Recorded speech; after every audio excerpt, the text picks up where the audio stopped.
Uşaqlar, bugünkü dərsimiz Azərbaycan SSR 1945 və 1960-cı illərdə. İlk olaraq sənayenin inkişafına baxaq. İkinci Dünya müharibəsi ölkənin təsərrüfatına ağır zərbə vurdu və sənaye ümumi məhsulu 1940-cı illə müqayisədə 22% azaldı. Neft hasilatı yarıya indi. İstehlak mallarının istehsalı azaldı. Kənd təsərrüfatının maddi texniki bazası zəiflədi. Müharibə dövründə quyuların həddindən artıq istismar nəticəsində aşağı düşən neft hasilatını artırmaq və neft sahəsini inkişaf etdirmək üçün tədbirlər görüldü. Bunlar nələr idi? Xəzərdə yeni neft yataqları aşkar edilməsinə başlandı. Dənizdə neft çıxarma sənayesinin iqtisadi cəhətdən səmərəsiz olması iddiasına baxmayaraq, alimlərimizin və neftçilərimizin əməyi sayəsində 1948-də dünyada ilk dəfə Xəzər dənizindən neft mədən estaqrası tikildi. 1949-cu ildə neft aşkarında ilk neft quyusu fontan vurdu. Azərbaycanda dünyada ilk dəfə açıq dənizdə neft çıxarılmasına başlanıldı. Açıq dənizdə eskadra üzərində neft daşları qəsəbəsi salındı. Müharibədən sonraki 5 ildə 10 neft ayırma müəssisəsi tikildi. Müharibədən sonraki illərdə Sumqayıt, Daşkəsən, Mingəçevir, Əli Bayramlı, Əlinci, Şirvan kimi yeni sənaye şəhərləri salındı. Sumqayıt şəhəri Azərbaycanda və SSR-də əsas kimya və metallurgiya şəhərinə çevrildi.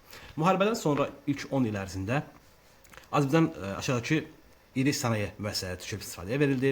Mingəçevirdə SES, yəni su elektrik stansiyası 1954-cü ildə Qafqazda ən böyük hissəsi idi və Daşkəsəndə filiz saflaşdırma kombinatı 1954-cü ildə tikildi və fəaliyyətə başladı. Kənd təsərrüfatı aqrar siyasətinə baxaq. 1950-ci ildə Sovet hökumətinin xırda kolxozların birləşdirilməsi haqqında qərar nəticəsində kolxozların sayı azaldı. Bu dövrdə kənd təsərrüfatının texniki nəticəsi aşağı idi. Kolxozlara pasportların verilməsi müsbət hal olsa da, gənclərin kənddən şəhərə axına səbəb oldu və kolxoz məhsulları satılması qiymətləri aşağı düşdü. Aşağı idi. 1950-ci illərin ikinci yarısında və 60-cı illərdə əkin sahələri genişləndirmək üçün irriqasiya sistemləri, yəni su sistemləri, soyma kanalları və su anbarları tikildi. Nəticədə məhsuldarlıq artdı. Müharibədən sonra Azərbaycanda həyata keçirilən aqrar siyasətin məqsədi bunlar idi. Yəni məqsədlərinə əsasən bunlar daxil idi. Pambıq, ipək, tütün, sonra tərəvəz və üzüm istehsalını artırmaq, respublikanın vacib ərzaq məhsullarının olan tələbatını mərkəzdən çox asılı vəziyyətə salmaq idi. Əhalinin sosial rifahına baxan müharibə zamanı Azərbaycan ərazisində döyüş meydanı çevrildi. Məsələdə əhalisinin sayı 17,1% azalmışdı və 20-ci əsrin 40-50-ci illərdə əhalinin rifahı yüksəlməsi üçün tədbirlər görüldü və 47-ci ildə ərzaq və sənaye malları tətbiq olunan talon sistemi ləğv olundu. Lakin ölkədə doğum səviyyəsi yüksək olması 1948-53-cü Azərbaycanlıların Ermənistana deportasiya edilməsi əhalinin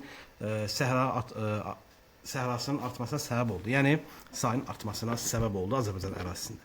Müharibədən sonra mühüm sosial dəyişikliklərdən biri də şəhər əhalisinin sürətlə artması idi. 1950-ci ildə Bakıda Azərbaycanlıların sayı xeyli artdı. Demoqrafik vəziyyət dəyişdi. Bunun səbəbi o idi ki, Bakı şəhəri sayının sürətli inkişafı və çoxlu yeni iş yerlərinin açılması idi. 1959-da kəndlilərə pasport verilməsi nəticəsində gənclər bölgələrdən paytaxta axını daha da güclənmişdi. Artıq 1959-cu ilin əvvəlində respublikanın əhalisi müharibədən əvvəlki səviyyəyə çatdı və 1960-cı illərin sonunda 5 milyonu ötüb keçdi. Əhalinin sosial tərkibində mühüm dəyişikliklər baş verdi. 1970-də əhali artıq 50% şəhərdə məskunlaşmışdı. Bu da demokratik artımın çoxalması demək idi. Totalitar rejimin güclənməsinə baxaq. Azərbaycanda siyasi sistemin heç bir köçüş dəyişikliklər olmamışdı. Ölkədə bütün siyasi hakimiyyət Stalinin respublikalarda isə öz dövlətçilik fəaliyyətində Stalin istəklərinə uyğunlaşdırılan Kommunist Partiyası mərkəzi komitələrinin birinci katibləri əslində onun tapşırıqla seçilən insanlar idi. Güclü totalitar rejimin təmin olmasında Stalin, Azərbaycanda isə Bağırovun demək olar ki, mühüm rolu var idi. Yəni onlar daxili işlər və dövlət təhlükəsizlik nazirliklərinə rəhbərlik edirdilər. Ümumiyyətlə müharibədən sonra ölkədə vəziyyət belə idi. Stalinin şəxsiyyətpərəstliyi daha da güclənmişdi. Xalq düşmənləri axtarışı siyasi repressiyalar davam edirdi. Tarix elmi üzərində hakim ideologiyanın təzyiqi daha da güclənmişdi. Azərbaycan xalqının tarixinə aşağı siyasət yeridilirdi. Yəni tarixə belə mənfi bir yanaşılma var idi və bunlar nələr idi? Kitab-ı Dədə Qorqud Dəstanı feodal xan eposu adı altında damğalanaraq qadağan edilmişdi.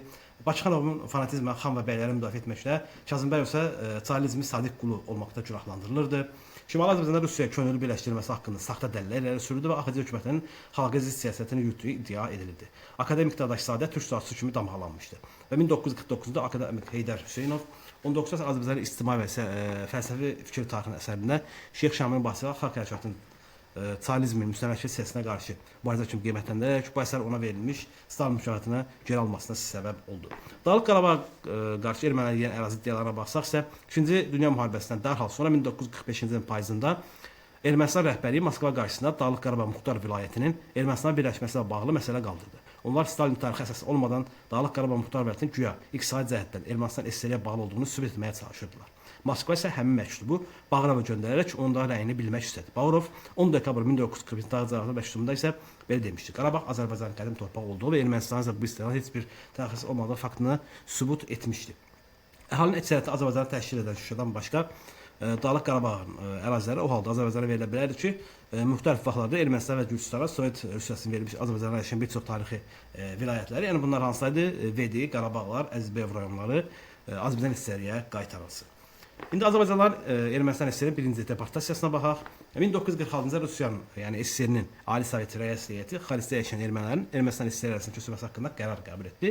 Bu köçürülmə oradakı Azərbaycanlı yaşadıkları torpaqlar boşalması hesabına həyata keçirilməlidir. Buna uyğun olaraq da SSR Nazirlər Soveti 1943-cü il dekabrın 23-də Ermənistan SSR-də kolxozçuların başqa Azərbaycan əhalisinin Azərbaycan SSR-nin Kür Araz ovalığına köçürülməsi haqqında 4083 sayılı qərarı qəbul etdi. Bununla da köçürülməyə həyata keçirilməsi rəsmiləşdirildi. SSR Nazirlər Soveti 1948 10 mart tarixi qərarı ilə isə Azərbaycan SSR-də 100 min Azərbaycanın, Ermənistan SSR-dən 100 min Azərbaycanın Azərbaycan SSR-nin Kür Araz ovalığı könüllülük prinsipi ilə köçürülməsi həyata keçirilmək üçün konkret tədbirləri müəyyənləşdirdi.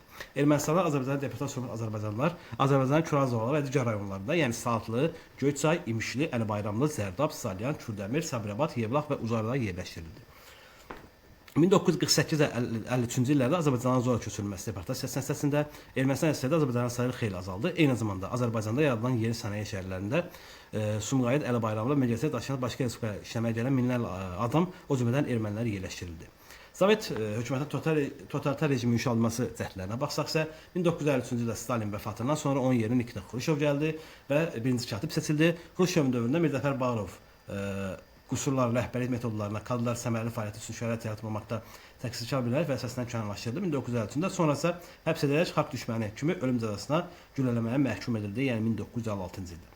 1954-cü ildə Azərbaycan Komünist Partiyasının 20-ci qurultayında İmam Mustafayev Azərbaycanın Komünist Mərkəzi Komitəsinin birinci katibi seçildi və 1956-cı ildə Sovet İttifaqı Komünist Partiyasının 20-ci qurultay Stalizm siyasətinə pərəstliyi tənqid olundu, onun təzahürləri göstərildi və Stalin siyasətinə pərəstliyi aradan qaldırması ölkənin ictimai siyasətində mülayimləşmə dövrü kimi həyata keçmişdir, yəni bildirilmişdir və Sovet totalitar sistemin yumşalması bu dövrdə baş vermişdir. Azərbaycan SSR 1940 və 60-cı illər haqqında mövzu bu qədər də qısa mövzudur. Növbəti dərslərimiz isə paylaşılacaq. Orada daha geniş məlumat verəcək 50-80-ci illər və Azərbaycan SSR-nin son dövrləri haqqında geniş məlumat verəcəkdir. Ümidvaram sizin üçün faydalı olar. Sizə uğurlar arzulayıram.